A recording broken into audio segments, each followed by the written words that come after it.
So welcome to another episode of the Unfinished Cubby podcast. With me today is Kaia Myers-Stewart, and we are going to be talking, I'm not sure what about yet exactly, but Kaia, welcome. Thanks for joining me. Thank you. The world is our oyster. I have no idea what we're talking about either, so I'm excited. Cool. So we met at working at Consensus together a few years back when that was all a blockchain was taking the world by storm. Oh, yeah. Yeah. I remember that.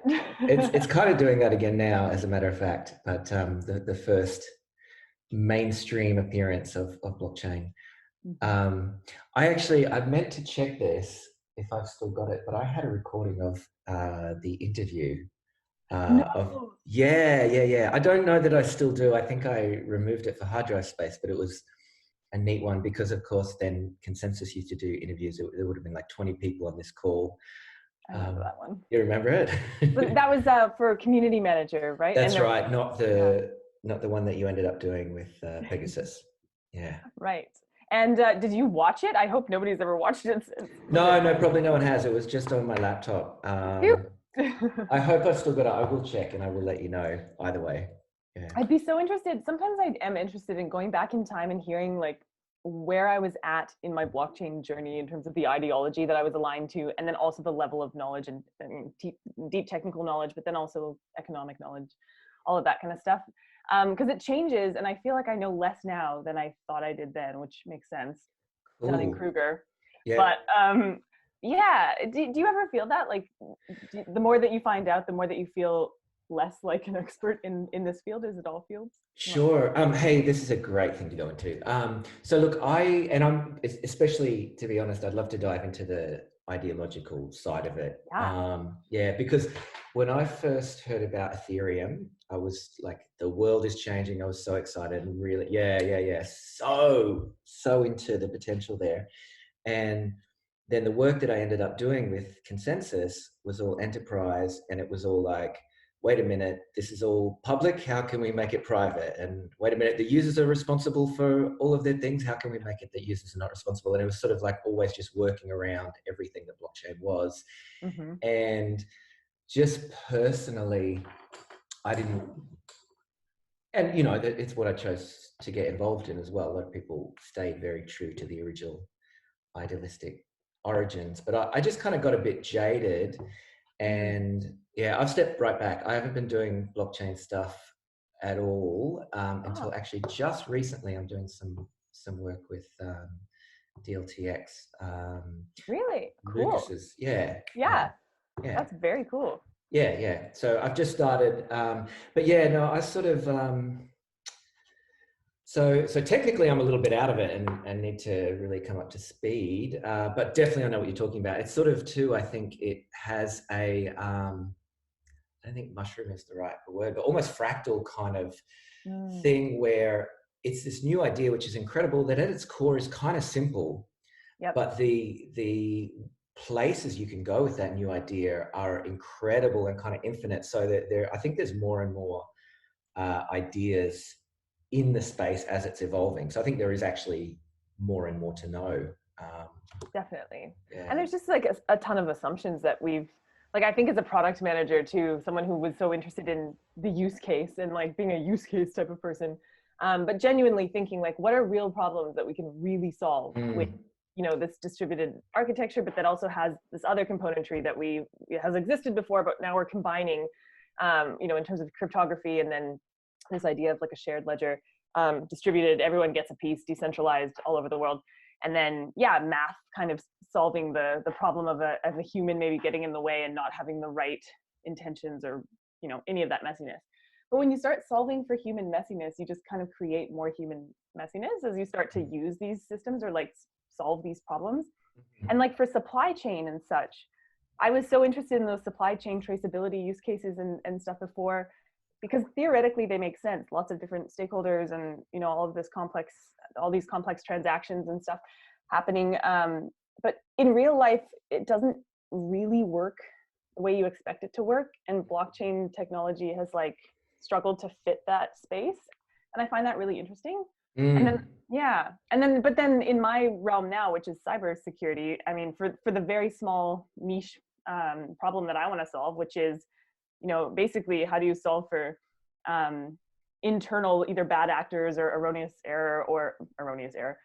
users, user error, whatever. I'm going to stop using the word erroneous, user error, or, you know, people that are attackers, like whether they belong to the system or not. How do you stop them from initializing and then executing commands that are dangerous?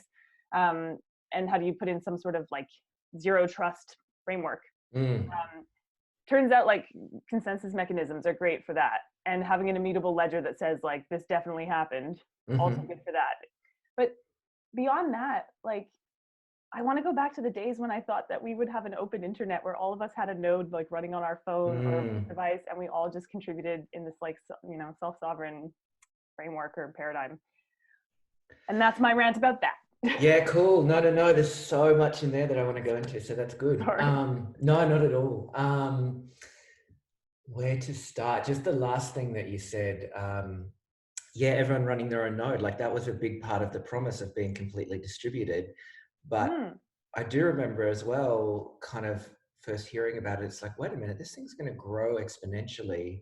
And, you know, isn't that a problem? And that's always been kind of a hand waving. We'll sort that out. Let's just press forward. And you know, there are a lot of things happening, but we're already like very early into it, not even a decade. True. It's not something, no, but the chain's too big. It doesn't fit on anyone's home laptop anymore. You know, it's not something that you can just casually do. And I assume most nodes are running in the cloud. I don't even know. Yeah. Yeah, I mean, that's my understanding. I mean, I had a Bitcoin node running for a while, but I had to get rid of it because it was, yeah, I'm going to get a Raspberry Pi and run my own Bitcoin node. But I mean, the level of complexity even that it takes to just get your foot in the door and then dip your toe into the scariness that is like having responsibility over either your own data or your own wallet or whatever it is. As someone who is very high level and not loving detail most of the time, it's not a very good fit for me to have that much control. But then when I want to give control away, I'm just kind of doing it in a less effective way or a less efficient way than if I wasn't using blockchain. So it's kind of, yeah, I get messy myself just thinking about the ideology that I think I believe in, and then how much capacity I have to actually like rise up and meet that expectation that I have of society for, you know, all of us to want to be doing these things, transacting and interacting these ways in a very different structure that is less like power oriented. But let's talk about ideology. I remember like a reflection I was kind of reflecting on in the early days. What is it that is so exciting about this technology for me? What's the thing? And not just for me, what's grabbed people here? And I think like I actually think our legal system is one of the most transformative technologies of humankind. I think like our legal system is actually amazing. And the idea, the premise that we are all subject, no matter what our station, to the same set of laws is something powerful and beautiful about that. But we also all know that it's corrupt, you know, and if you don't have, you know, if you can't afford a good lawyer, you're incredibly disadvantaged. And so there's kind of this idea of law, and then there's a reality of it, and they don't quite meet. And I think, certainly for me, and I suspect for a lot of people, blockchain was kind of, it was a suggestion of that there's these laws, everyone knows the laws are the same for everyone, and nobody can get around them. And there was something about that that was just so appealing. It was like a fix for that. Great equalizer. But I don't know. I mean, like kind of going back to what you said about, you were talking about you didn't put it like this, but what it brought to my mind was kind of the squishiness of humans. And well, human error is what you're talking about. And humans are still making these rules. And Barry has this wonderful notion. I think he wanted to write a science fiction story about a future blockchain world that was driven by AIs, and where the actual intention and purpose gets confused, but there are then these rules that everyone must follow. And some AI, it's like the paperclip thing. Do you know what I'm referring to there? The helpful paperclip, like from no, not the Microsoft Office paperclip. Yeah, that one. Oh man, I'm referencing things that I don't know the full details of. Which the helpful paperclip telling us what to do. I mean, I could. no, sorry. So what it is there. Paperclips. There's some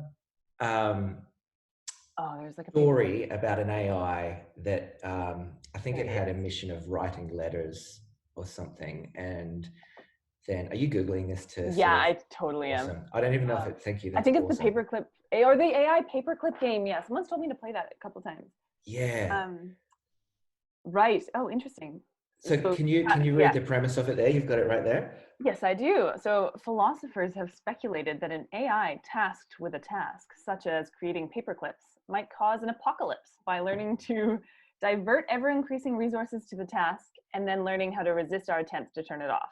But this column argues that, well, this is a column about it, that would not happen because you need to create another AI to be able to do that. And then humans who create AIs would be able to acquire the power and become a greater existential threat. That fell apart at the end.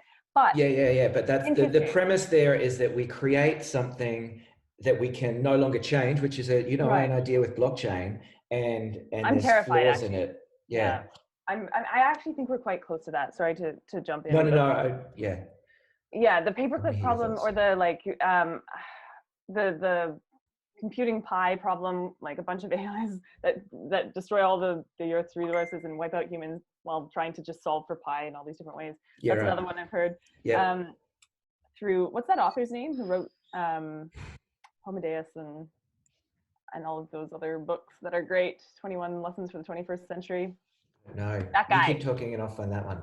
Sure. But I guess when it comes to like everything that could go wrong, I'm in a place now where I'm very terrified of how much we're wielding our very limited knowledge about the technology and about how people want to use it. And also this idea that I think comes back to ideology, which is when you start talking about trustless environments, or even zero trust, which is a very common, it's getting invoked more and more as a buzz term in cybersecurity, but it means, never trust, always verify. When you start eroding the fabric of society notions that we as humans might have means of trusting one another for the purposes of survival, and a technology is perpetuating this idea that is not true, that you can enforce in a trustless situation the rules and everybody who's meant to win will win, I think you end up with a very insidious problem where we think we're solving for human stupidity and messiness, but what we're really doing is creating really hard to call out inequity, or really dangerous inequity, or exploitation of resources, and misunderstanding maybe of where all of it will lead. And yeah, it's quite large and nebulous and existential, but it certainly comes to mind when I listen to all of these different amazing perspectives on where we could take the technology. And then I try to fill in the gaps of but how do we get there? And what does that really look like? And how does that really solve a problem? And how are we solving that problem today? Those questions generally start to pull at the threads of something that sounds like a good idea. And that's kind of leaving me very uncomfy in my spiritual state of trying to work and live. So yeah. I think I want to call this episode Philosophy of the Blockchain. Philosophy of the Blockchain. Oh no, I hope I don't let anyone down. If my thoughts don't make sense, I completely understand. No, they do. They do. I'm just trying to keep up with you. Yeah, I often am I think someone called me an orthogonal thinker the other day, and I was like, that seems to fit. I feel like I go in a lot of directions, but tell me to slow down if needed. No, don't slow down. But just bear with me, like coming back to good anchor points that I want to dig further into. I also distracted myself by Googling 21 Lessons, which is by Yuval Noah Harari. That's it. One of the most innovative thinkers on the planet. Turns to the present to make sense of today's most pressing issues. How do computers and robots change the meaning of being human? How do we deal with the epidemic of fake news? Are nations and religions still relevant? Hey, that sounds like a really interesting one. And what was the other one that you referred to of? I think it was, I can't remember if it was in Homo Deus or a different one. It wasn't in 21 Lessons, but he mentioned this idea that we could lose control of, like computers could basically ruin the entire earth by just trying to calculate for pi without any negative intent. Like I think the idea was that we would displace or project intent onto machines that are just trying to do a good job at the thing we program them to do without realizing that, without the awareness of anything else. Yeah. Which brings to mind to me, and so I'm going to refer to, who's the fellow who wrote Be Here Now?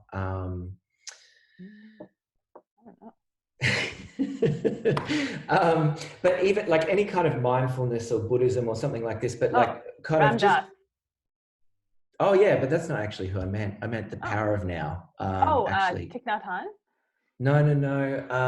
Power of Now. Oh, Eckhart Tolle. That's it. Thank you. Yeah. Oh man, you're good. Yeah. So, but just, and he's certainly not the only one, but it just came to mind of kind of like recognizing that our Western consumerist mindset, the insanity of that, right? There's a compulsion that is utterly devoid of reason and real analysis and understanding. And like that's actually kind of what we're talking about. We're afraid that robots or AIs that we create are going to have this problem of unthinkingly just pursuing a goal. As if we don't do the same. Yeah. Perhaps that's just our way of reflecting on, and we can see the error of it and the damage of it, but we are still kind of stuck in that. Yeah, that is a perfect articulation, I think, of what I often like spend my entire day ruminating on sometimes, which is it's so easy to see how everything could go wrong if something over there was doing the exact same thing without awareness of what is sort of happening for us. Projection. And yeah, it's sad because I can't wake up every day and like feel like a nihilist and do the work that I do. But sometimes I just want to debate everybody about how nothing matters because we're headed towards a massive extinction event. And maybe that's a good thing because we're a bunch of parasites. And then sometimes I just want to think about, the ways in which humans have overcome things together, the ways in which we cooperate. The fact that in Bhutan, which is a beautiful country that I have been lucky enough to live in twice over the past 10 years. Yeah, they have already vaccinated almost 100% of their population. And like, yes, it's a small population, but it's a very hilly country and it's very difficult to do something like that.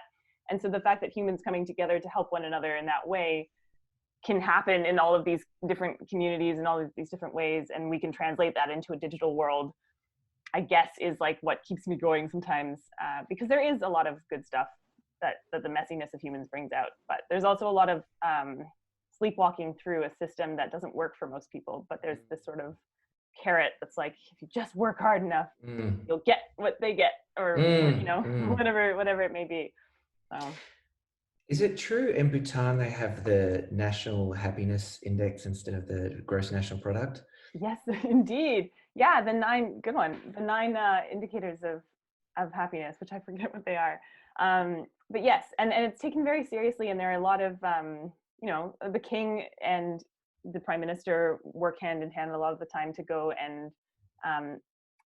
survey people in person, or there are a lot of traveling monks that work at the universities throughout Bhutan that are highly educated and do a lot of work to make sure that everyone's on board, and even those frameworks for how happiness is being like perceived and measured can change. So I think that's pretty cool. That's fantastic. Me too. It's somewhere that I really want to go sometime. What was it that brought you there? My mom, who's an amazing traveling, I don't know, just intercultural communicator slash coach. I forget what her actual title was. Like, she's an English teacher, but she took this lens throughout her career of wanting to bridge the gap between cultural expectations. And so she did that both in Canada and then started to travel around the world. One of her Canadian gigs, she met a Bhutanese student who they became quite good friends after this woman graduated the program, and then she invited my mom to come and stay, and then was like, why don't you come teach here for 5 years? My mom was like, okay. And then I decided to visit, and then I decided that I needed to come back again because it was just such an amazing place to feel like I knew what life was about at 23, which I really miss sometimes because I don't think I've ever known what life was about since. That's good. Wow. Oh, that's cool. I had no idea that was part of your travels. Yeah. And yeah. It feels far away sometimes, especially just the frenetic energy of like working in tech and often feeling like you're run by a motor just trying to reach the next release or the next whatever it is, and not really actually thinking about it. I feel quite automated a lot of the time. So yeah, sometimes it takes a good conversation to call back to times when I was just sitting there being like, oh, there's nothing to do, so I guess I'll take a walk or like talk to someone for 3 hours over some tea, or I don't know, reflect on my life. Yeah.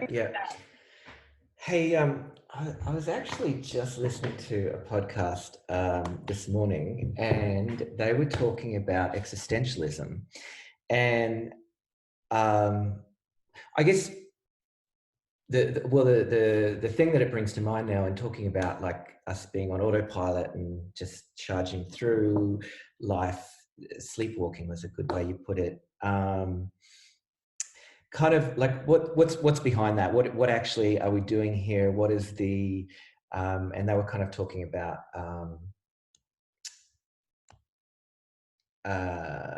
sorry, I'm wanting to quote the person, and then my mind's on that, and then it can't hold on to the other thing. It's a little bit too early for me to hold on to multiple thoughts, so I'll leave that. But the bit I wanted to communicate was simply like, and I guess this is a Buddhist and Hindu kind of philosophy of that notion that there is the Godhead that splits itself into the multiplicity to experience itself as us. Comfortable and familiar with kind of that as a premise. And then, but kind of behind that then is this, just philosophizing on that, you sort of go, well, there's a great emptiness and loneliness and meaninglessness to being to the single entity that is God, as us humans reflecting on that. But I'm interested to know, do you have any kind of spiritual or religious or philosophical kind of guiding thing in your life? Is that something that that's a really good question. And I would say that I think I'm on a journey right now where I've always been sort of a sampler of different, whatever fits at a certain time. And my mom, again, who's quite a wise and spiritual person, has often said, I'm going to tell you something, or I'm going to speak to my own experience and take what fits. And so I've kind of approached a lot. I've lived in India, I've lived in Bhutan at various points. And then I've also, lived in Australia, lived in Canada, and traveled quite widely and found a lot that fit in all of these different wisdoms, but also found a lot that just was like overlapping anyway. Like ancient Toltec wisdom turns out very similar to Ayurvedic wisdom, and that's quite similar to some of the early tenets of like Zoroastrianism. Like there's a lot of, although that's a monotheist, I think the first monotheist religion. Anyway, very where interesting. is that from? Where? From Iran, from the Middle East. Okay, cool. Yep. Yeah, it's a very small, minuscule, I think, population of people now, but the Magi were Zoroastrians. And there's like this intersection with Christianity that's really interesting. And so because I think about how things kind of connect, and then also I like to see complementarity and then overlap. I've realized that there are a lot of things that a lot of artists and spiritual, shamans, leaders, and scientists have all agreed upon, but they've just been telling maybe a slightly different story about it. And Interesting.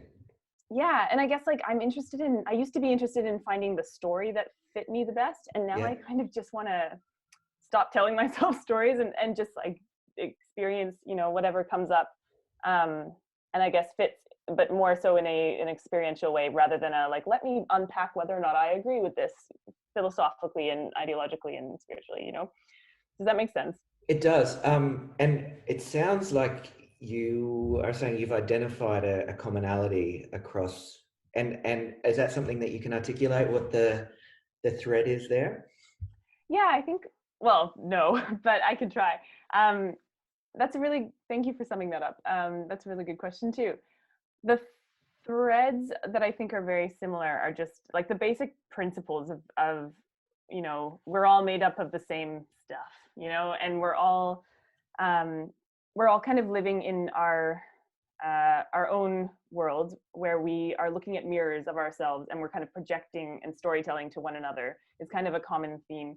But then there's this idea of being able to change the environment around you. I mean, quantum physicists believe this, and so do people who believe in karma and most religions, that what you put out, you get out what you put in, and that you can change sort of the course of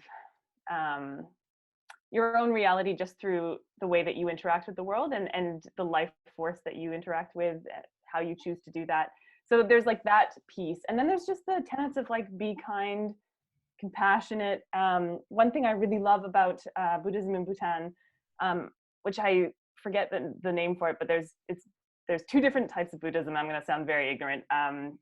One is like more practiced in Thailand. Do you know the different types? I might Google it, but I don't sound as... I don't know. In Thailand, though, it's very, do you call it animism? It's like very tied to like ancestor worship as opposed to... Yes, that's right. And in Bhutan, it's called... hey, you've just gone quiet. Oh, can you hear me? I can't hear you anymore. No. Hello. Now I can. Oh, okay, that was weird. Better? Yeah. Okay. Yes, in Bhutan it's called Vajrayana, I believe. Okay. And there's a lot of concepts that I really like that are a lot more related to kind of, my dad would call them karma points when he was visiting Bhutan, like this idea that you're sort of stacking up. Oh yeah, okay.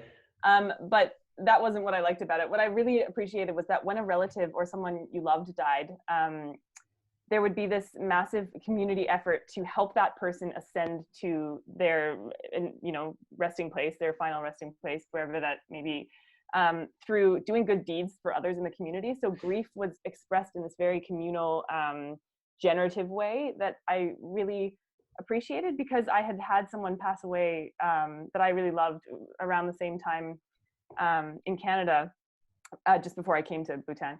And I found that process of grieving so lonely, because everyone had their own way of doing it and we didn't know how to talk to each other about it. And when you think about like an entire community coming together to help, like they're seeing that they're helping their loved one sort of reach happiness or their final peace. Wow. Through giving. It's just amazing. Yeah.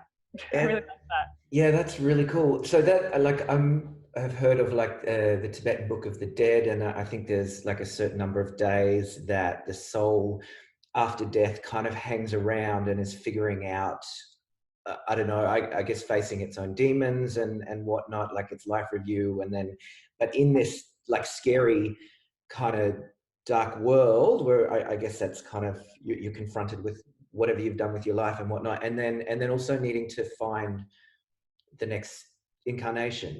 Right. And and what you're talking about, then the whole community is kind of there, like they know this soul is still kind of hanging around, so they're just making like it as wonderful as possible in this realm, which is going to ripple through to I guess all the realms are kind of stacked together there. So yeah, and they're going to sort of collectively stack their karma points and give them, transfer them to this person, if you're thinking about it in a very stacking yeah. in a very capitalist way. But the other thing too that I really appreciated, and yeah, Tibet, there's a lot of Tibetans who live in Bhutan who obviously fled from Tibet, but beyond that, yeah, there's ancient Tibetan culture just embedded in Bhutan as a start.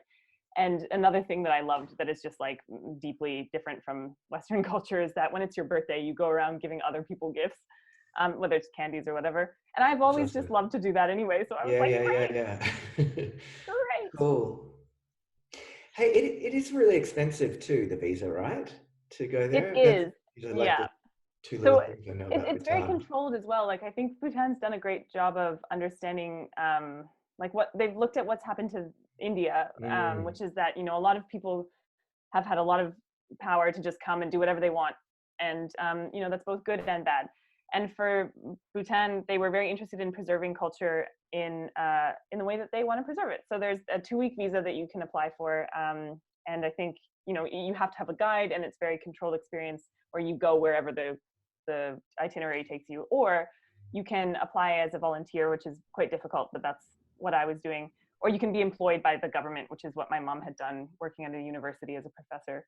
And then you have a lot more free range. And so it's quite a privilege to be able to take the bus or like, you know, go where you'd like to without a permit in Bhutan. And so I would highly recommend just getting a job there if you can. And cool. yeah, and then you can sort of actually really dig into a lot of, I don't know, just a really interesting place. Although they are in an existential crisis in like a geopolitical sense as well, if you think about how they're situated in the world. And so there's an interesting, yeah, I'll be interested to see how they go sitting between China and India. Right. Okay. Is it? It's wonderful to hear about it. You're the first person that I've spoken to who's actually been there, and yeah, I'm just. It's kind of sat there, and you saying that, I'm going, oh, geez, actually, I'd love to go and volunteer. Yeah. Is it insular at all, or like, as in, how open is it? I mean, how controlled is, say, the internet, for example, as a metric of? That's an interesting question, because I would say it's insular in a cultural sense to preserve the culture, right? But the internet is, oh man, like they should probably use some control. The IT, I mean, when I was there, and this was probably 4.5 or 5 years ago, last time I was there, the IT team at the university was setting up like an LMS, like a learning management system, and they were getting viruses all the time. And it was kind of just this known thing that if you stick a USB into anyone's computer, you're probably going to get some kind of virus. And there's a lot of like, I think just the scam culture is rippling through at this time. Like it's sort of early stages of the internet happening, but not a lot of surveillance as far as I know, at least not from the Bhutanese government, happening on people's devices. There's a lot of people using Facebook and everyone kind of has a phone. So I think there's more of like maybe an international like means of looking into the country now, but like in terms of surveillance from the government or any sort of internal corporate group, like that's certainly not something that I. And there's no blocking like in China or even Australia now. That yeah, I don't know if they're. I wonder how affected they are by the firewall. Like but no, as far as I know, people are just kind of running wild. And WeChat is kind of the app of choice. So I mean, I'm sure China's watching, but yeah, sure, yeah. Cool. Hey,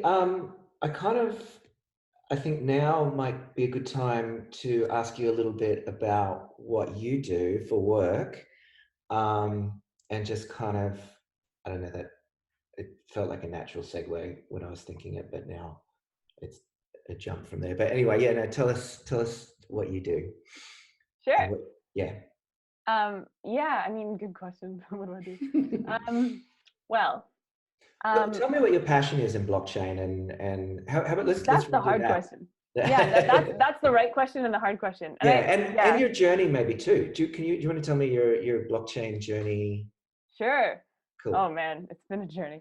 Yeah, well, I mean, so I started as someone who was really interested in neuroscience and was doing some computational stuff. And as a result, kind of had this like tech affinity without realizing it, but thought I wanted to be either a neuroscience researcher or a clinical neuropsychologist or whatever when I was living in Canada. But when I moved here, I could only get a job at a tech startup that was quite small and was like, oh, we'll take you because you can do all the things and nobody else wants this job. And then that tech startup ended up actually doing quite well. And it was an e-learning platform that we were developing. And I was kind of just growing into this space as like a service designer, product person. Like I was always trying to find words to articulate what I was doing, relationship manager. But then we ended up becoming more of a software development house. And as a result, had these projects come across the table where I got to play a lot of different roles, gathering requirements and understanding how to put the pieces of the modular pieces of our software together. And we had this use case come through from a gemstone working group that was interested in traceability for supply chain due diligence and just also ethics. And that's when blockchain sort of first got introduced to the table from one of our engineers who was living in Bali and had done a lot of Bitcoin research and stuff. And he was like, I think we could apply blockchain to this use case. I think this was like 2015 or 16. So probably other people were doing it too. But it felt so new and like amazing. And then as I kind of went through the process of what does this actually look like and what does it mean for the user or the customer, which is this gemstone working group, and do they actually want what we can give them with this technology? I sort of had a transformational, very quick descent into madness where I realized that it probably wasn't the right use case, but the technology was really cool. And then, I sort of got involved in the Melbourne community and met lots of amazing people like Rosa, who we both know, who worked at Consensus as well. And a lot of people were talking about the open internet or this idea of being able to trade or transact without middlemen, or what do they call them, intermediaries. And yeah, it just seemed like the world was our oyster. So from there, when I started working at Consensus, though, I went into sort of the enterprise side of things and was working with the protocol engineers on consensus mechanism, sort of updates and enhancements to a proof of authority consensus mechanism called IBFT 2.0. And it's just really like a round robin validator pool of like, it saves energy, but it kind of negates the entire purpose of having a network of computers transacting, because there's trust involved, and that's why it's an enterprise network. Is so like the consensus protocols on blockchain are a whole giant subspace. They are, and not one, yeah. But is IBFT, which is what's that stand for? It's got a Istanbul Byzantine fault tolerant. Cool, which is some philosophical kind of, hey, how can Byzantine fault tolerant means like, how can you stop basically like the same actor from taking over and like double spending something. Right. And is it like, does it come down to you need like 2/3 playing by the rules with that, as opposed to say proof of work, which is what Bitcoin uses, where you've got the 50%, as long as more than half are playing by the rules, the system works. IBFT, much faster. Is that kind of the main thing? Much cheaper, I suppose you could say. But yeah, now exactly you need right. 66.6% of the people playing by the rules. 100%. And you also you have trusted validator nodes so you have to, there's just a certain level of trust that people afford each other anyway, right? In real life, that you then translate into this world. So yeah, but you've described it perfectly. Like it was sort of, I think IBFT in its original form, the IBFT consensus protocol was being, I think, first invoked by Quorum, which is now part of, correct me if I'm wrong, but is Consensus and Quorum, are they not together? I saw a news story that Consensus has purchased Quorum from JP Morgan. That's right. Yeah. I think that was a while ago, like a year ago or something. Yeah. So, even that, like I remember working at Consensus, there was a big spread of people with different ideas, and it was really, really cool. But then there was also like, I work on the side that people don't like because it's enterprise, we're trying to build an Ethereum client that serves the needs of the market as it currently is in these sort of corporate formations. And yeah, we're not, and then, maybe there's like a little bit of a bridge leading to something more collaborative, and at least banks can then communicate and transact with each other in a more open way, or at least like, the ASX, which ends up, I think they're using DAML for their platform. But yeah, people can start to, I guess, in like their corporate identities, start working better together, and then maybe that'll all transcend the way that we all start interacting. But it was like a bit of a stretch for me, I have to say. Yeah. No, look, and I mean, we could go into all kinds of places. Like with that, I loved when I started with Consensus the what was the term they used? Just self-organizing, non-hierarchical. Like I loved that. It was holacracy. Yeah. But it just it also, as it grew, I think it left it vulnerable to, and you experienced this, and like just real nasty office politics. Like there wasn't, because it was like, do whatever, just go for it. There was not the infrastructure that's kind of been developed throughout the corporate world to protect against all kinds of abuses of power, really. So I was going to ask you too,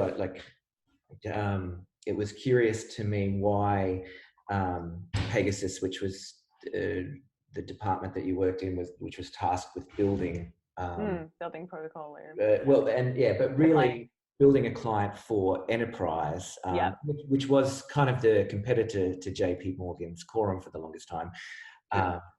But I wonder, I was aware of what a focus there was on consensus protocols, and I wondered why. But sort of talking with you now, I guess the main thing is the slow speed of blockchain is a huge barrier to enterprise and all kinds of things. So and the cost of that. Yeah. Sure. Absolutely. Yeah. And then just the fact that like we have rules for a reason. And back to what you're saying about how office politics and just like a rapid scaling of a company that's like self-organized, and it all sounds good in theory, but how that can turn into toxicity where, there are inequities that become then almost impossible to call out, and they're insidious because, you keep getting shouted down by this message that everything is self-organizing, it's on you, personal responsibility. And so, there's a reason why corporates and governments and legal systems exist, and why they implement some sort of, like, they're not perfect, but those blunt instruments that become policies and procedures and expectations, they do help humans figure out how to interact in in ways that then we can at least identify the problems a little bit easier. So when you take consensus mechanisms or algorithms and stick them into like a context that becomes a use case for, say, interbank transfers or something, like those banks are already talking and they already trust each other and they already have delineated roles. So like, let's just like work with that. That's where they're at. So yeah. But a lot of people that I talked to were not a fan of the idea that, a proof of authority mechanism or protocol should exist at all. And I get it, but I also... This is like blockchain purists who are saying you're sacrificing the zero trust principle. Totally. But then if I think about, I guess, do you want to be over here creating a new society, which is totally fine, or do you want to be working with what is and making it better? And then, like, I struggle with this question myself, but we use a proof of authority mechanism. I mean, we use IBFT too in my current work for just round robin sign off of like high risk activities that somebody might be doing within a system or a network, where stakeholders that would know whether or not a user is allowed to be downloading all the data or sending a missile from a satellite to somewhere can have the opportunity to say like, that's weird, this person normally wouldn't do that, this person normally doesn't work at those hours, blah, blah, blah. Stuff that could be automated, but we've created sort of like a multi-party authorization signature and like 4 eyes check or more because humans do understand the nuances of context, and within the rules that we've created, we know how to play by them, bend them, break them, and that's not something we've actually told technology how to do yet. So human in the loop stuff is kind of the way that I'm solving for the gaps that I see right now. And there's like, you know, proof of work doesn't really work in that context for my purposes today, but I'm interested in using all of the different ones. So if I understand what you're saying there, and you're talking about your current role as well, right? Your current project. Yes, although we've now merged with another company, so it's quite confusing. Okay, sure. But I do want to get into sure. exactly what it is that you're building, because it is a really interesting thing as well. Sure. But just to restate what you just said to make sure I understand, and you're talking in kind of the context of consensus mechanisms, but you could, to generalize it a little bit, there's one end of the spectrum in the blockchain world, which is the rules are the rules, they cannot be broken at all. And then there's kind of a fuzzier thing where you start to say, okay, there's going much back. I mean, this is what the purest blockchain, you know, this is what was so exciting about it, is you don't have the notion of gatekeepers and trusted people who control what is, but that's where you start to slide towards, and that just works much easier, because what you're doing there is, on some level, you're saying, all right, and what you're specifically saying, humans can make decisions about things, and that's okay. Yes. And there's actually some interesting work that is coming out of RMIT. Kelsey Nabin, who's an amazing researcher, who looks at like how humans interact with socio-technical systems and like what it means to move society onto the digital plane or into the digital infrastructure. Like, she makes this interesting point that humans are always treated like we are the risk factor, like the biggest risk factor, and we are the threat.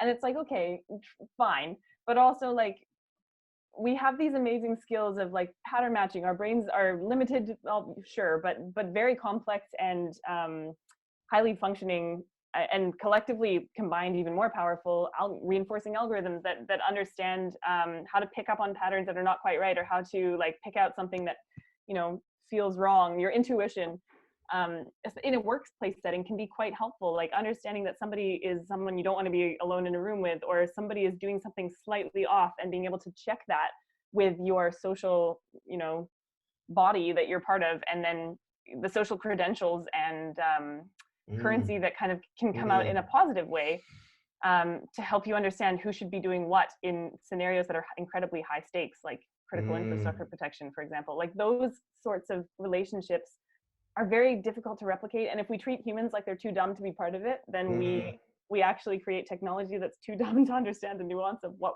we're doing in the first place, and why we do what we do. So I think there's a gap there, and it's so difficult to articulate. I think you did a great job of like making sense of what I'm saying, and then I think Kelsey Nabin does an amazing job of writing out, you know, stuff that I've thought for a while, and why I'm building the technology that I'm trying to create with my team on top of a distributed storage, file storage system as well, which is a new piece. But it's really difficult because there's so much there, and it's so interconnected with, like, there's concrete stuff, and then there's like philosophical stuff, and then there's just really difficult to explain human intuition stuff that all comes together.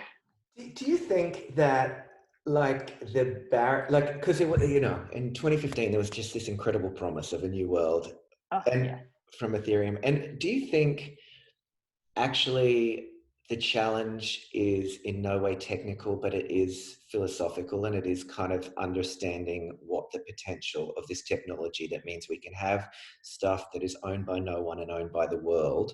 Are we just like so unfamiliar with what what things held in the commons means that we're just struggling with that as an idea, and that's why we're not building the systems? Yeah, I think that's perfectly put. I think we're pushing back because we're so uncomfortable with it and don't know how to. It's hard to change, right? I think that's perfectly put. We don't know what that's like, and also there is, you know, a certain survival edge that you get when you have resources. And I've heard a lot of people, especially today in today's space, talk about like, oh, we figured out how to create scarcity, but in a digital landscape. And it's like, well, that scarcity is the issue though. Like, what? I wasn't aware that we were talking about scarcity. Then we're just solving the same problems we've always been solving here, which are like my stuff, your stuff, don't steal my stuff. I want to move my stuff. I want to keep my stuff safe. It's like I don't want more digital stuff. Yeah. Like, I want to share and have, accessible platforms through which like we can connect, but also make rules that make sense in the context of whatever we're doing.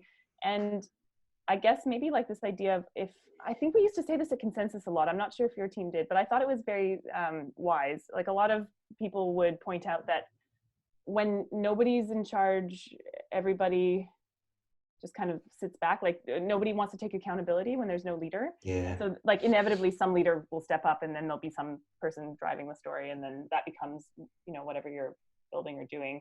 And that's a major issue for when you're talking about a blockchain, because the whole point of it is to be doing exactly the opposite. But how do they become? Totally. And I hope I can kind of articulate a few things that like come to mind in relation to this. But I was really excited, before Consensus, but then in that context with blockchain as a tool that would allow like distributed governance, right? Yeah. And that is something that I'm really passionate about.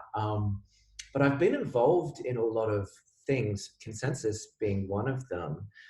Also cooperatives here in my local community, and just I've really learned a lot of things. And that book, which I think was a big guide for how Joe Luban chose to do things. I don't know if you've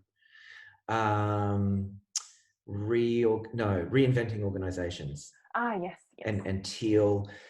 And I'm not going to attempt to describe that now, but I totally highly recommend it. I think it is the Bible for anyone who's interested in effective governance. No, I will super briefly. Teal is the thing that is aimed for, and the notion there is you're not getting everybody involved. It describes like a lot of community organizations. So it assigns a color to different forms of governance. Red is kind of warlordish, someone's in charge and everyone does what they say. Green is kind of everyone's involved in every decision, and that's not an effective kind of thing. And Teal is the thing that's kind of aimed for, where you involve stakeholders that are affected and experts, and I don't think it's the ultimate, but I think it's better than anything we see, and the place to start aiming for. Yeah, especially with blockchain technology. I mean, that's perfect. Yeah. And like that was I think that was an initial principle with Consensus, but I don't think everyone knew that. So it kind of as things scale. Like I think that it's a great premise, but then in person, I mean, there were a lot of things that I actually took from Consensus around remote work and around, looking for burnout, and around small communities that you can form in really healthy ways, that I will take throughout the rest of my career. Like I think that it was this amazing, and it still is an amazing experiment, and is applying principles instead of just theoretically thinking about them. But that Teal idea, and even just this idea that when everyone gets involved, like I'm thinking about Occupy Wall Street, and how conflated the messages started to get, and how disempowered people started to become when there were so many voices adding, and they wanted to be inclusive, that there was almost no decision making that could really totally. The lateral violence that was happening across the different groups. Yeah, and there's something too, like a learning that I've had that I don't know what to do with, but my response is to be I kind of really stepped back from the shared ownership thing. But it's an opinion is so cheap, and like if you give everybody a vote and everyone a voice, there's all kinds of shit that goes in there that's in no way helpful to a thing. So like there's something about where there's a principle that everyone, or a guideline or a philosophy, religious sects work well, because it's like, all right, here's what we're all about. But then there's not a lot of individualism in that either, and you lose the power of powerful individuals. But I don't know, it's such a tricky thing to.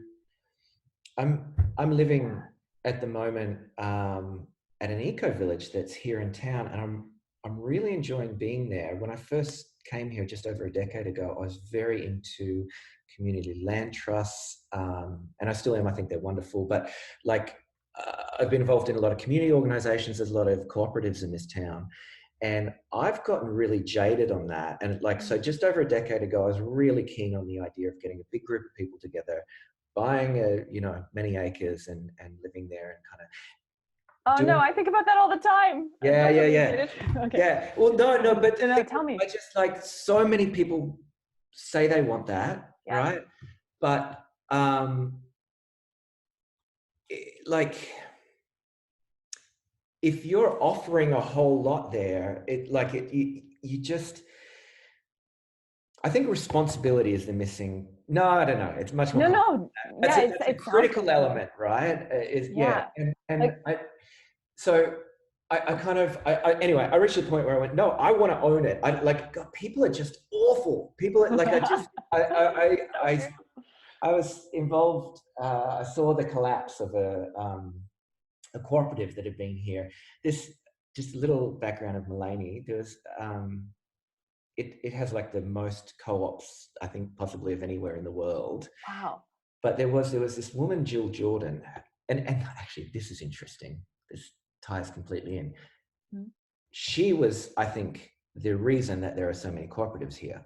And the stuff she established was absolutely 100% about that communal kind of thing. So for example, there's a community here, like a little mini thing, and it has in its constitution or whatever you would call a founding document for a community, things like when you sell, like first of all, before you move in, you need to live there for a year. But when you sell, you can only sell for what you bought it for plus the bricks and mortar. You can't even like add on any labor hire or anything like that. So it's like, it's a really simple mechanism to remove that speculative housing market thing. Yeah, which I mean is incredibly relevant right now. Yeah. I don't know how true. I mean, the house next door to mine just sold for so much money that it made me very depressed. Yeah. So, I mean, I don't own this house. I was like, I don't think I'll ever own. Well, we've got a housing crisis happening here too, where those market conditions are just like everyone's selling, renters are needing to move out, and you've got like a bunch of people homeless in this town just because of the effects of the speculative, housing market. Yeah. Like that's happening right now this year. Like that's in the last 3 months that's happened. Wow. Wow. Yeah. And so anyway, like you can protect against those kind of things pretty easily. So that doesn't happen in that one little community there, right? Because of, and she set up a lot of things. So there was a community bank, which has just recently been acquired by another one. They sort of, a few years ago realized they could not keep up with the legislation that's coming in, and it's just right. I can imagine. Even just like the privacy laws and things changing. Wait, so was it acquired by another community bank or acquired by a bank? It's now a Queensland bank, not Bank of Queensland, and do you know what? I'm not up on it. There was a deal that was going to go through that fell through, and it's really, I mean, it's interesting too. What's the term? NIMBYs, they're not in my backyard. Yes. People, right? And there's, and I mean, I love people that fight for a cause. I think we need that. I think things get trampled. I also see a lot of people jumping on a cause so they can fight. And so this has been my rant about, I just like, I don't know, people are difficult too, and there's something that just works really well about letting passionate people charge forward and drive things, and they're always going to step on toes, but I don't know, like there's something about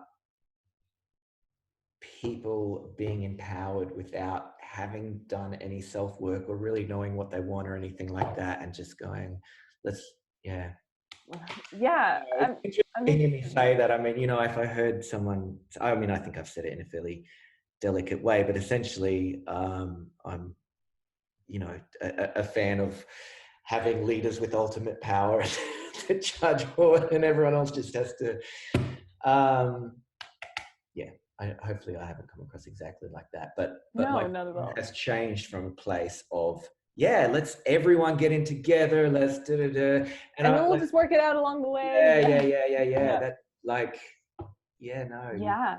I mean, even in a smaller like setting or in a smaller context, like I had some really wonderful, they're still my friends, thank goodness, but some like felt like family members, the co-founders of my first startup, and there were 6 of us, which is a lot. We're from all around the world, and we met at this global innovation lab. We had this amazing momentous run where we won gold for our idea, which we turned into a POC for an AI innovation predictor that would help supply chain actors collaborate and exchange waste. And it was great.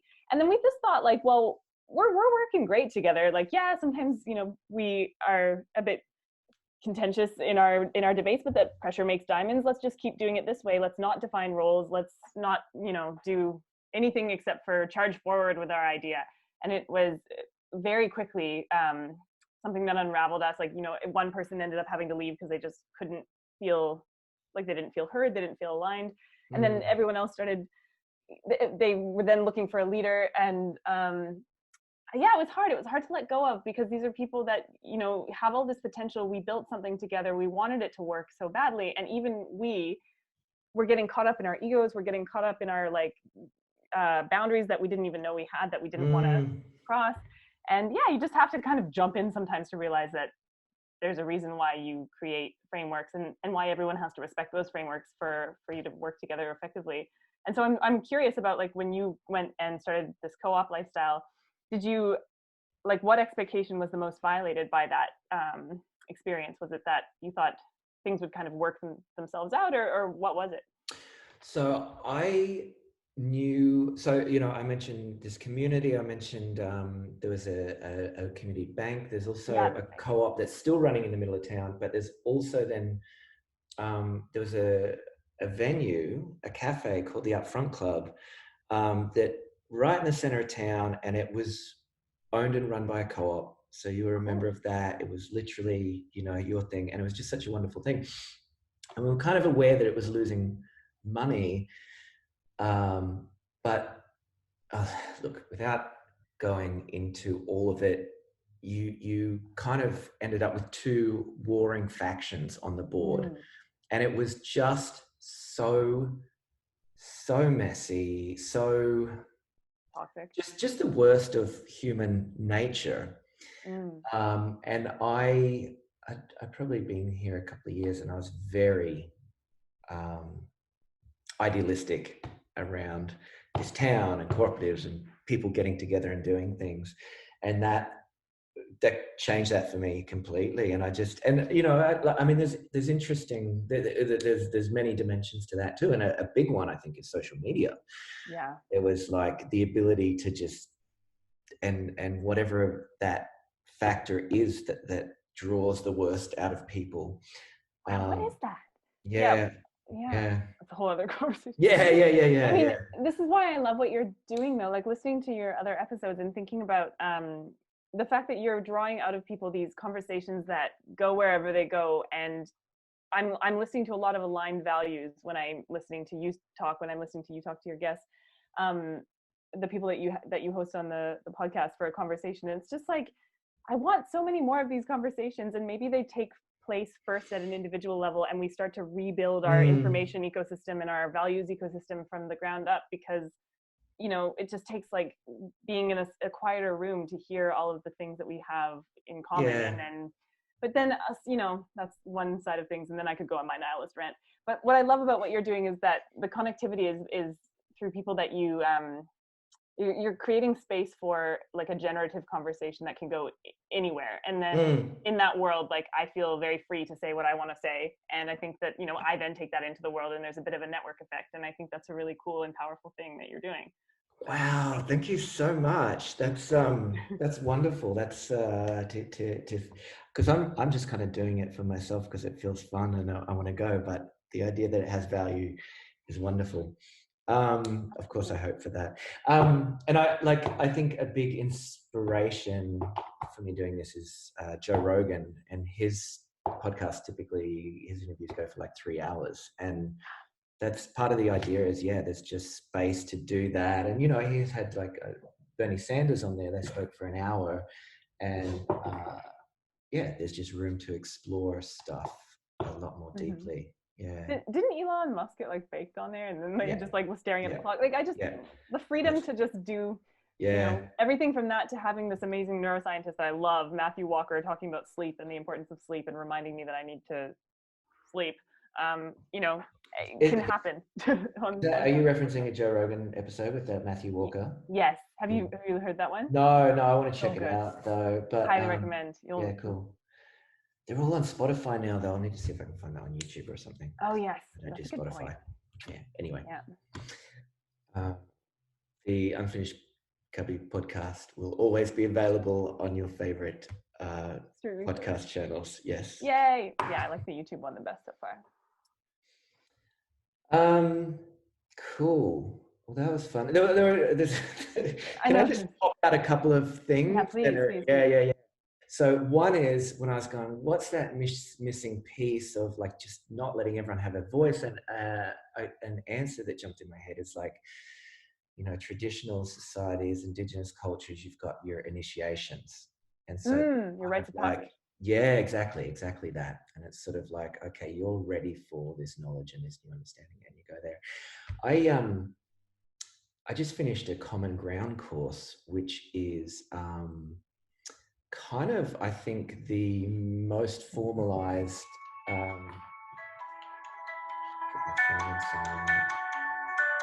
don't think I'll take this in the middle of it.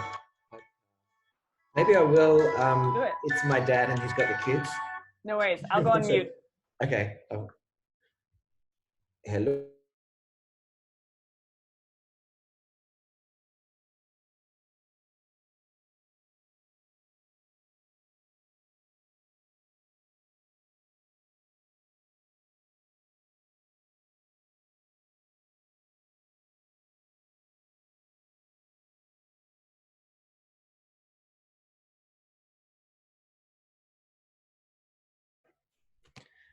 All right. Thank you. It wasn't about the kid. I just thought I'd take it in case it was about the kids there with always. I just ate a big bite of toast, so yes. I was happy. Rites of passage. Rites of passage. Men's work. So when I first came to Mulaney, I kind of was introduced to that. But Common Ground is it's like a formal course that you do to give you those tools and those kinds of things. And I would say any kind of properly done men's work, and that's like the thing that exists as a formalization of that, as opposed to, you know, some. Wait, so sorry, this is fascinating. Is it this? Is it I don't know what you're looking at. Is it commonground.org.au? Yeah, I'd say so. I'm going to click on the commonground.org.au link that you. There's an acknowledgement of First Peoples. Wow, that's a. No, First Nations led not-for-profit. No, it is not that. That's interesting. Yeah, it looks like there's a couple. Is it the Ground men's work? I'm going to type in. Yeah, because when you say men's work, I'm like, this is Men's Wellbeing. That's the organization, menswellbeing.org. Okay, great. Yeah. I need to take that down because honestly, like one thing that's been coming up for me a lot is this realization that there are all these tools that a lot of many men grow up in, especially Australian society, from what I see as an outsider kind of looking in, that just aren't given or aren't, you know, emulated. And so then as a result, there are men that are in pain that are not aware of how to properly 100%. wield, yeah. You know, and then are then looking for tools that, you know, they perceive other people to have, you know, women in particular. I've often, like in my worst moments, accused my friends who are male of using me as an emotional support animal. And then when I dialed back the anger and the defensiveness, I realized, no, I'm just talking to someone who is looking to have their needs met and doesn't have the tools and expects that maybe I have the tools. And that's something that I'm so interested in helping be part of the solution for instead of complaining about. Well, this is a big passion topic of mine, so I'm going to jump into that with you a little bit. I'm just going to grab myself a coat, though. It's just a little bit chilly. Really? All the way up Yeah. in Queensland? Yeah. Really? Yeah, it is. Darn. How's Melbourne weather been? Are you in Melbourne still? It's pretty chill. In 3 months soon, so I can. But you're used to it. You're used to it there. Yes. Oh, yes. Yeah. Yeah, I'm used to -30, so I'm all right. It looks nice there, though. Oh, it is. I work in this co-working spaces where I'm talking to you from. Here it is. Treehouse. Yeah, and it's attached I want to go work at the treehouse. Plant nursery. It's so lovely. I'm not sure when, but we're actually needing to move out of here, so we'll need to find a new venue at some point. Yeah. So men's work and stuff. So first of all, I want to say I completely agree with you, and I think in Australia it's particularly bad. There's just kind of a macho culture where boys don't cry is definitely a huge cup of concrete. Yeah. And I had a girlfriend of mine years ago made this observation, which has always stuck with me, which is really good, that as a single man in this culture, you can't touch anyone. You can't hold, you can't touch another man. You can, maybe hug if you're drunk and it's or at the footy or something. But, you certainly can't touch women. You certainly can't touch children, right? Like you're so, and that's so sad. Yeah. That's, very astute. I honestly have never thought about that until now. Yeah. I loved how she put that. It's really stuck with me. And, the men's movement is relatively new. I guess there's a few decades there, but it's followed the women's movement. And look, the thing is, there is so much there, and it's so wonderful. And the reason that I went to mention that, I guess, we're talking about, say, rites of passage, initiation, things like that. I know straight away, and there's not some keywords or some code, but like if I'm dealing with another man who's been through some, sat in group a few times and things like that, there's just this is safe. I can talk about my feelings here. There's kind of, and not to say that my general, and I hate in our society, I as a man, I feel like it's one of the most destructive ideas, the notion that men are dangerous it's probably controversial to say, but there's something, but yeah, and so I'm not trying to say that at all, but I just there is a, we're talking about men right now, we're talking about men's work, but it's true of people, someone who's done self-work can be self-reflective. They're not just projecting everything out into the world and onto other people. There's just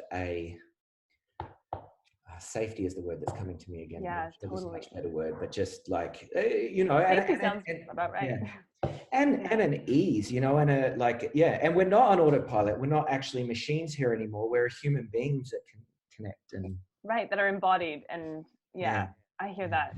Yeah. So you're saying as a man, when you meet another man, who's done the work, so to speak, has done some work, has an awareness, is putting down those tools of policing that are kind of the autopilot, the ones where you're not allowed to say things, you're not allowed to touch, or whatever it is. It's quite, you see it, you feel it, and it feels safe, and you're aware almost immediately of who those people are when you encounter them. Is that sort of? Yeah, I think so. That's so cool. Yeah. Just, I don't know. And it's not so different from, that feeling when you meet someone and you straight away connect, and it's like you've known each other. And so it's kind of like just a broader version of that. It happens a lot. Yeah, for sure. It's almost like I had my first therapy session, which I'm openly. Oh wow, good on you. Therapy is awesome. Therapy is amazing, and you can always tell now. It's so obvious to me who's gone to therapy, and I'm yeah. There you go. Similar idea. But I love this idea of men's work, and I love that the conversations about men and and the ways in which like toxic masculinity, blah, blah, blah, like all of these words we've invoked that have real meaning that have been lost to rhetoric have started to come back down into conversations like this one where, you know, I hear you saying men's work and I'm not hearing like evil men's rights activists like taking away my rights. I'm hearing like men building up for themselves the knowledge and the rites of passage to pass through to feel empowered, embodied, and connected in the same way that everyone should. And that's really exciting. Yeah, and it's the same thing, you know, feminism is good for everyone, and so is men's work. Like absolutely. Yeah. Well, so men's work, just so I can pass it along to some friends. So you said menswork.com or men's wellness? It is. We'll include all the links at the end of this podcast. But it is menswellbeing.org. And look, so I've been aware of men's work for nigh on a decade when my own personal journey brought me to that. But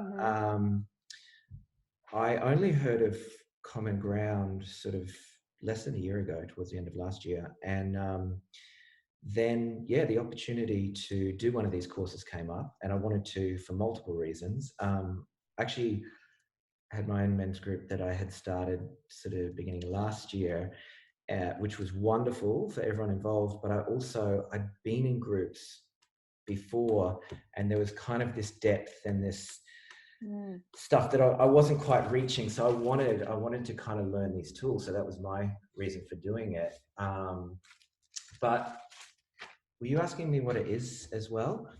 Yeah, well, I mean, I feel like I want to have an entire conversation with you about it in general, because it ties into something that, like what I said at the beginning of this podcast, which is like really resonant for me right now, which is I feel like this lack of awareness for the need for men's work, or these lacking tools, have created a lot of these toxic systems. And it's like, it's a systems problem and it's a people problem and whatever. But, you know, as someone who is in a very male dominated industry and feels very disempowered sometimes, there's so many sides of the conversation I want to explore. And I feel like this, you know, kind of gives me information that is incredibly important to share with the men that I love and like that I want to help, to find, you know, whatever the places that they're looking for. Because I know a lot of men my age, so I'm 30 now, and you know, early 30s, late 20s, there are a lot of men searching for. Oh wow, happy birthday, you just turned 30. I did, just the other day. Oh cool. Yeah, nice. Yeah, and there's this huge deal made about how it's a rite of passage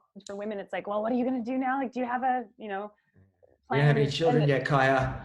Yeah, all the things, right? But then it's like, my partner turned 30 last year, and it's like, congrats. But I mean, for him, he's like, I want a rite of passage. Like, he's been looking for those, you know, for that cultural baggage that is also like an identifier of like who you are and what you can do, and that search for existential meaning. So I was like, wow, you should do some men's work.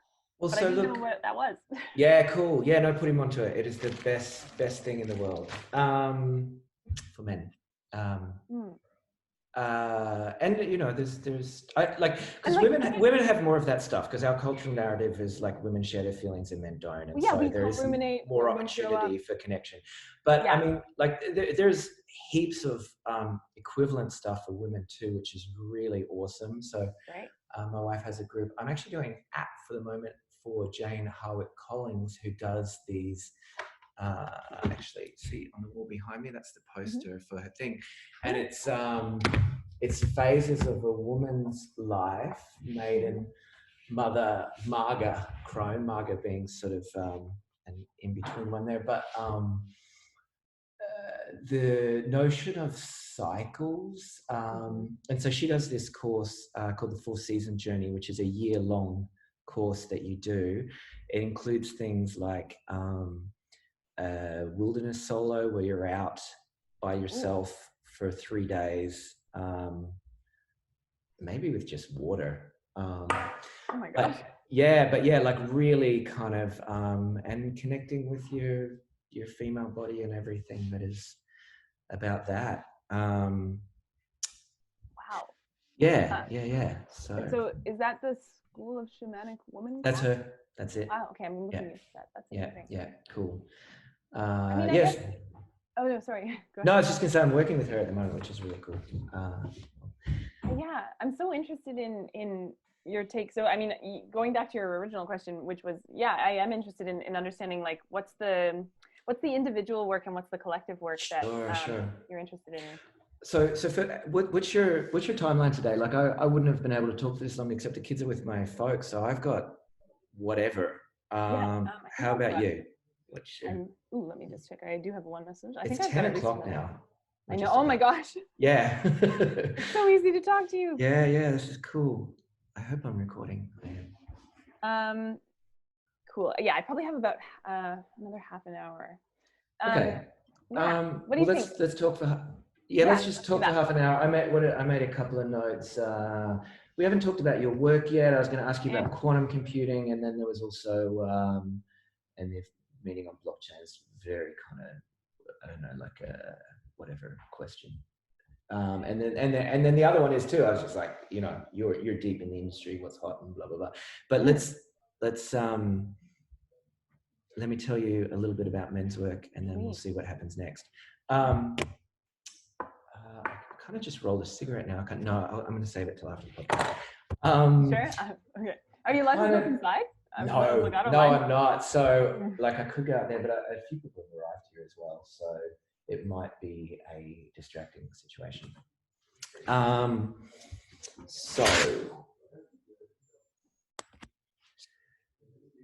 Wow, this is really interesting. Like, I'm 100% going to tell you, but I also, just before I do, in looking into it, I was like, so I'm not going to tell you. And I realized there is a genuine, but like there is a genuine, what's the term that you use? Like a secret men's business kind of element to that, right? There is actually, I'm not like, and it's not it's so, there's certain things that are spoilers that I think you just need to go and do it. But men's work is really sitting in a circle with other men, sharing, like with the purpose of, it's not the same, but it's very similar to seeing a therapist. It's about facing your own demons, and it's about being the best version of yourself, and like striving to be completely authentic, and being supported in that. Like typically, and this is true, I know for women's circles as well, you start with a check-in. This is what's going on this is what's relevant and important for me, and sort of go around, and then there might be a thread that's picked up on and delved into, or there might be someone who's going through something and needs support and it's kind of dived into. And there's and everyone will have their own groups, but there's basic premises, confidentiality absolutely being one of them, but there's some interesting ones too that are very powerful that might not be so obvious. One being what's usually called the use of I statements. So literally always, I'll talk about myself. I won't use generalizations like people, when this happens, and like instead when I such, and like there's something very powerful about that. I've heard a lot of men just realize, because what happens, I think, is you take responsibility. Do you hear what I just said then? I said, you take responsibility. When I use I statements, I take responsibility for what I'm saying. So I'm really owning what I'm saying instead of projecting it out into the world, right? And and look, it's a really good one. It's a really, that's a great thing to just practice for anyone. Absolutely. It is very easy to, I'm one of those people who, I try very hard to say, I'll speak for myself, my experience, so on and so forth. And then I get to a place where I'm so afraid to lean in that I start hyper intellectualizing everything, and sort of going to this place of like, well, theoretically, like, let's take everything to this level of other people and people over there and stuff over there, because I'm scared to be part of this in some way, or I'm not ready, or my body and my mind aren't connected right now. And I'm just going to push it all outward. But when you start with an awareness of like, oh, maybe I'll start using I statements, or maybe I will start using nonviolent communication tactics, like saying yes and instead of yes but, and things like that. Like, that's deeply transformational. The engineering team at Pegasus like got so much. When I left, the thing that everyone said that they got out of me being there was yes and, because it helped open up conversations in a new way. And so yeah, I hear that language is so important. And responsibility is so important. So there's like a personal responsibility piece there, and there's a listening piece, it sounds like. Yeah. And then pulling at a thread. The one other one I'll mention too is like not giving advice is, so it is an opportunity to, and men are sort of stereotyped as we want to solve problems, and but yeah, there's the opportunity to just share, and there's no feedback given. So it's all self-work, right? It's supported self-work. You know, you're and responsibility is key there. Yeah. Anyway, that's my summary. There is something nice about, I'm in a women's group where we talk about a book every week, and we just get a chance to say our thing, and you know, and nobody's giving feedback afterwards. And there's some deep healing in just hearing yourself speak your truth, and then having everyone else just say, you know, thank you, and receive it. And there's a personal responsibility that starts to become more and more integrated with your everyday life. So, and I'm also now hyper aware of using you. It's funny, isn't it? Person. Yeah, it's so funny. That's amazing. But what does it take, I guess, for a man to feel comfortable even showing up to a space like that?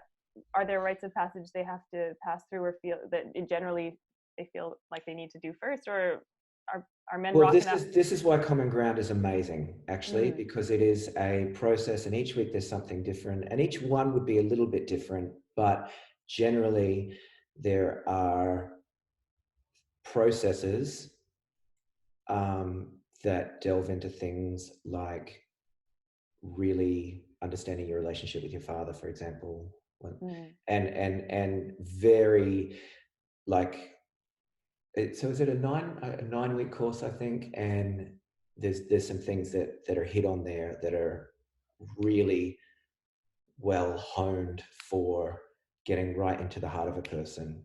Wow. So okay, I'm gonna check that out and send it to some people I love. Cool. In case they're interested, in case it fits. Cool. That makes me really happy. Yeah, I think the more men that do that, the better world we have. I completely agree. And thank you for sharing that. I know it's not always easy. And it's hard to know sometimes who your allies are, or what triggers people have, I just really always appreciate it when people are willing to talk about stuff there is a sacredness to what you're doing that you're allowed to protect, but then it's also great that you want to share the fact that you're doing this work, and that you are an advocate for this work, because it's important work. And I'm a fan. Thank you for asking about it. It's I really care about it, and this is the first time I've ever spoken about it publicly. Yeah. Oh wow. Congratulations. I don't publicly speak except for my podcast now. I try not to. I was on a panel the other day, and I was like, what am I doing here? I don't publicly speak anymore. Yeah, the pandemic. I used to feel a lot more confident in my opinions, and then I realized kind of what you were saying before, which is that, you know, opinions are cheap. But then it's okay to have an opinion. It's okay to voice it. But then there's also like deep truths that I have in me that I don't want to say and have someone like rip me apart for. And that's some work maybe I'll do in my 30s around being comfortable with. Yeah. It's really interesting, isn't it? That's a significant thing for me. And look, you know, honestly, I feel comfortable, and I don't think there's a whole lot of listeners at this stage, but to actually go and like put myself out into the world, I mean, that's something that would have terrified me most of my life. Like going, this is who I am. And I've listened to a lot of voices who, you know, have a lot of judgments about some of the things that are actually very core to who I am, or maybe just what I think and want to explore. So yeah. 100%. Yeah. And I feel like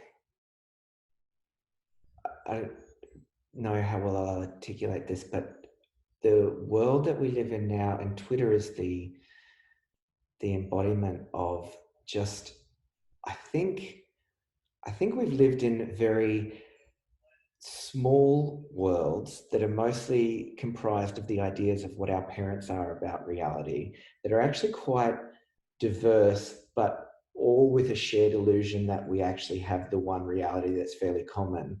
And then and that's just even within a Western society, but globally. And then we've been confronted for the first time with how seemingly diverse our ideas are. I have a theory that perhaps we're not that different, but there's things that we hold dear that look like the opposite opinions, but actually maybe the motivation behind those is still the same. But just like, it's such a hostile, I'm not on Twitter, but I mean, I think it like the hostility, the anger, the vitriol of this time is just against opinions, not against actions in the world.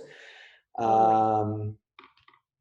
Yeah, that's well put. It's like the arguments are about opinions and not about that's a really interesting point. And part of the reason I stay away from Twitter. But when I hear about, my friend, for example, is someone who has spoken up on Twitter about something and is being harassed, and there's a coordinated attack sort of happening on her where people are organizing to sort of take her down. And it's like, for saying what though? For like making one statement as one person in this world. She's getting backlash that is so toxic. I can't even, fathom what that would feel like. And it's so, I don't know. Yeah, it's just that kind of stuff that makes me sad, because I agree with you. I think like we're all coming from a place of, well, we all have very similar places that we come from. And a lot of it's like fear and anxiety and isolation or loneliness. And a lot of it's, our dharma, like our quest to like find our purpose or do the thing we're meant to be doing. And it's sad that we're getting waylaid by these conversations that are meaningless, sort of at the end of the day, or circular. Yeah. So when you say before what you were saying about ideas, like, or the diversity of our thoughts or ideas, I'd like to dig more into what you mean with, do you feel like there aren't that many diverse ideas because we have had all of the ideas and we're kind of just telling each other different versions of them? Or do you feel like, what sort of are you alluding to there? Okay, I'm probably like a really good example is maybe something like US politics. Okay. It's like, I'm going to throw Trump out there, who's a chair, that's like just how powerfully opposed the views are. And I guess, about him, is he saving the world? There's this whole QAnon movement thing that exists, and then or the Antichrist and the reincarnation of Hitler, and there's no meaningful dialogue starting from either of those places. But that's what most of the shouting is. So loud. Yeah, and I just underneath, and I don't know, I have a tendency to I want to kind of simplify things, and and I'm pretty big on we're all one and all the same. We're all made up of the same materials. Yeah. So I kind of like, there's, I wonder if it's the same underlying need in someone who hates and someone who loves Trump, which is, that's funny. As I was going to say that, then my own opinion about that arose to say, no, they're two different things, which is, but yeah, we all want to have a safe life full of joy and security, and we want that for others as well. I think that's true.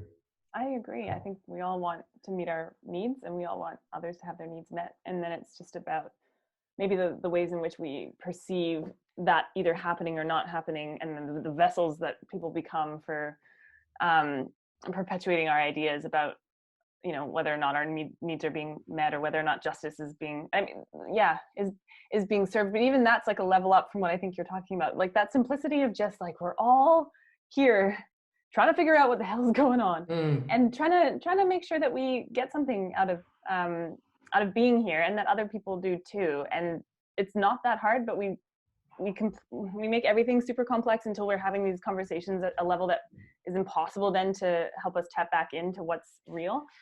And I find that really hard, because I'm part of that problem. It's very difficult to go back to a place of like, you and I both want kind of the same thing, but you know, we disagree fundamentally on something that societally we're told we're not allowed to come to a middle ground on anyway. So what's the point of having this conversation? Yeah. I think too, when one's needs are met, then it's easier to be generous. Yeah. So I think and observe a natural tendency to look after oneself and one's family, and then expand out to community, and then nation, and then the world. Like the more, okay, this is all okay. But the confounding factor there is then this delusion that we have that we don't have everything that we need. Right. Yeah. Bottomless pit. Yeah, exactly. Yeah, exactly. 100%. Because I mean, that's a Bhutanese principle of one of the indexes. And then there's sort of like this story that I was told by a Bhutanese monk who's quite well respected and has done a lot of work on the 9 indicators of happiness in Bhutan.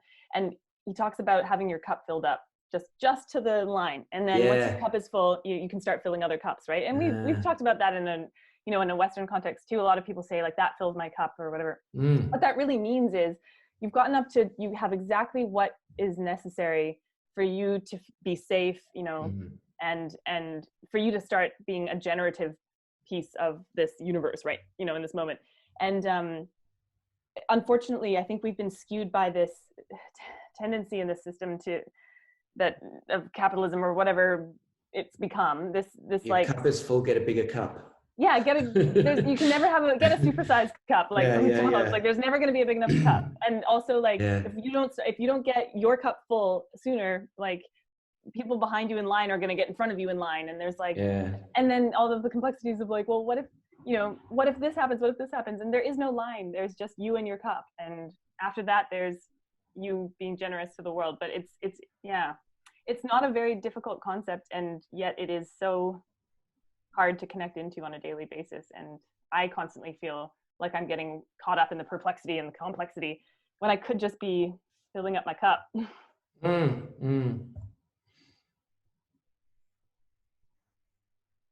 Cool.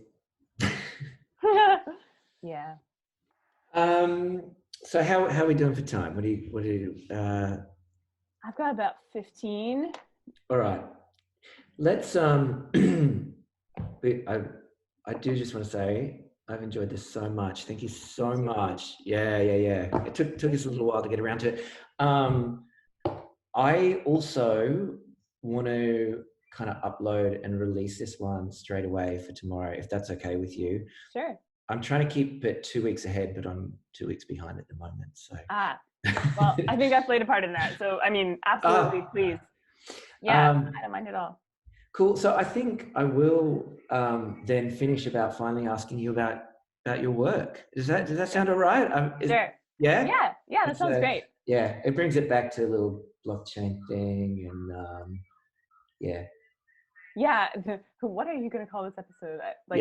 It's kind of ballooned out, but so my work currently is I actually started a company called Fifth Dimension Security about a year ago with some friends, some who used to work at Consensus as well. And we have been essentially just finding a way to verify within systems whether or not, users should be doing what they're doing, if it's high risk or high stakes. So for critical infrastructure protection, we're essentially just like a verification method in real time with humans in the loop. Then about a year after starting a company in the pandemic and kind of spinning our wheels to build an MVP to just get this product sort of on the market, we were approached by another company that does distributed secure file storage. And that's another great use case for blockchain. And so we've kind of merged now our products. And so our product, which is this authorization verification tool, SaaS, sits on top of a platform that distributes your files in secure bits and bytes, essentially all over the world. And so together, our teams have kind of moved towards market release that we will be doing in a couple of weeks. And we're doing quite well. So the team's distributed across Sydney, Brisbane. I'm in Melbourne, moving to Sydney for a bit to work with the team and get the product roadmap sort of sorted. But because blockchain's back in vogue, we've gotten a lot of support and a lot of interest from especially markets or customers or audiences that are working in highly sensitive or critical data protection sort of scenarios. So yeah, that's the work. Awesome. So your original part is, so say a use case might be there's a bank account or more like say a, tokens worth millions of dollars, and it's sort of like, if we're going to move more than a certain amount, then 3 signatures and it's a configurable access layer. Yeah. Is that right? Yeah. Yes. Thank you for reminding me. Yes. Here's an accessible way to think about it. So say your problem is that you have an account in a private investment bank, and in the GFC, this actually was a really big problem. There were people who were managing other, wealth managers who were managing their clients' accounts, and they were charging for services that were never actually rendered, and they were moving large sums of money, or the customer was money laundering, or there were all of these issues that started to come out and threads that were pulled, and they haven't necessarily been solved, but we have tried to solve them through things like 4 eyes checks, where like a certain number of context-aware stakeholders have to sign off on transactions bigger than X, or at a cadence that's like X, however many times in whatever time period. All of these configurable business rules, basically, or logic, that right now, like, humans are just kind of filling the gap, and it's very slow. So it takes time to process a transaction that someone tries to initiate, or they are just allowed to do it. So if a customer is like, I'm going to move all of my money to the Cayman Islands, and I just got it yesterday, like sometimes that will just go through, and then audit will pick it up in like a year. So, in the context of something like that, if a bad actor is moving money around, or is downloading a lot of data they shouldn't be, or is trying to change logs to hide something like that, basically our mechanism is letting a certain number of, again, it's configurable, but a certain number of stakeholders who are aware of what the context should be around this particular scenario. They get like a notification that says, this person's trying to do this. Should they? Yes or no? And then you can say yes, no. If a certain number of people say yes, if a certain number of rules are met, it can go through. Otherwise, you've stopped a malicious command before it could be actually executed. So cool. And does that still exist as a standalone offering? Yes, it does. Cool. So I'd like to have another conversation about that for the project I'm working on. Cool. Oh, that's awesome. Yeah. And another bit I want to just ask you about, and this is because I've never quite wrapped my head around the distributed file storage. And so there was a big, I just remembered something else that I wanted to mention in this talk, but I'm not going to. Can we talk again sometime? Yeah, of course. Awesome. Definitely. But I am going to just ask about, because you're saying you've partnered with this distributed file system. So the big one was IBFT. No. IPFS. Thank you. Interplanetary File System. Which sounds awesome. And it's like, all right, files are all just out there.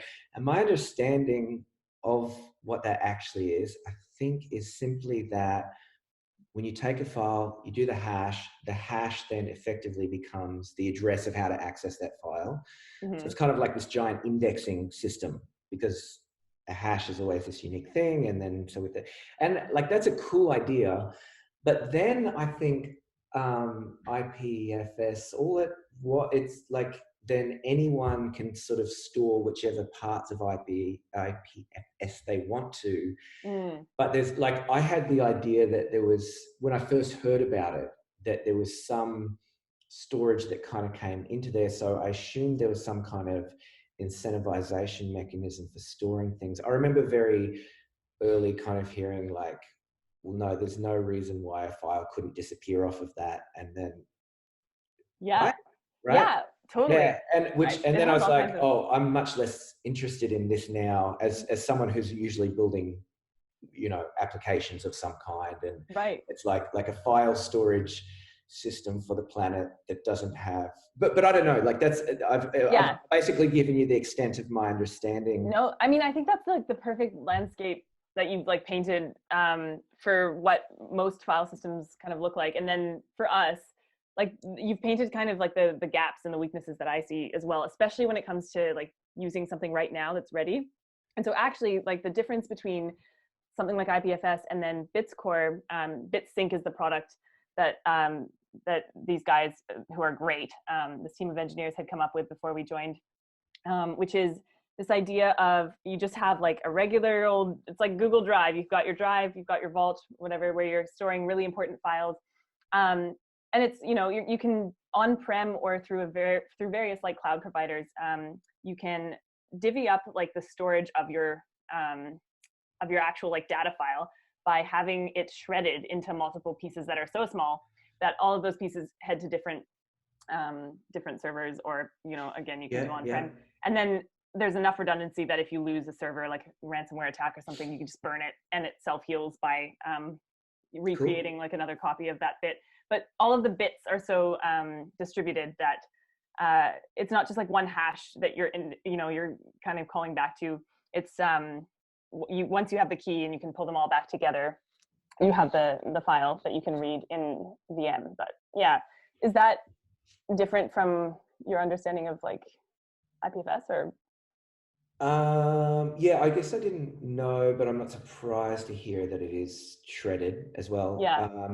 And does what's the company again? You just said it. BitSync. Well, BitsCore is the name of the company. Okay, it's like BitSync is the first product on a computational distributed platform.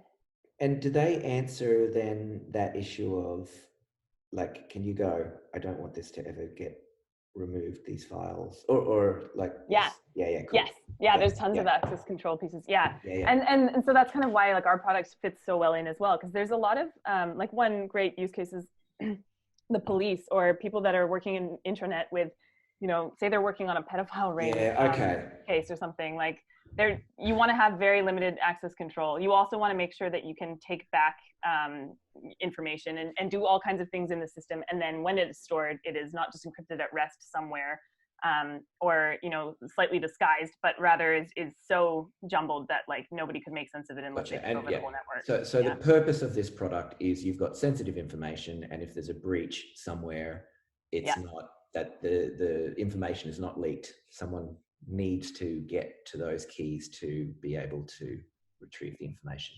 Which then you just solve the key problem and you're good. Yeah. Which is something we're working on. Yeah, no, that's, I mean, I think that was half our conversations with corporates. It's like, but people can't hold their own keys. And tell me when you solve that one. Yeah, trust me, we're working on it. Will do. Let's finish there. Again, thank you so much. That was awesome. Such a great conversation. Thank you. Such a great way to start a Monday. Thank you for having me. Cool. I'll let you know as soon as it's up there. I'll try and include the link to the men's work stuff. But you want to flick me the links of your companies and things like that. And Sure. Do you want to have a separate conversation? Yes, definitely. I'm looking forward to that. I will flick you this just in chat right now. And then 5DS as well, which is still up. So it's still, and if you ever want to see a demo, my goodness, do I have demos? What, yeah, send me a demo. Will do. Okay. Cool. So, all right. Have a great Monday and a great week. And I'll talk to you again sometime. Hey, so great to catch up too. Yeah, really nice to see you, Chris. Yeah, yeah. Have a good one. I hope you have a good day. You too. Talk to you later. Bye. Bye.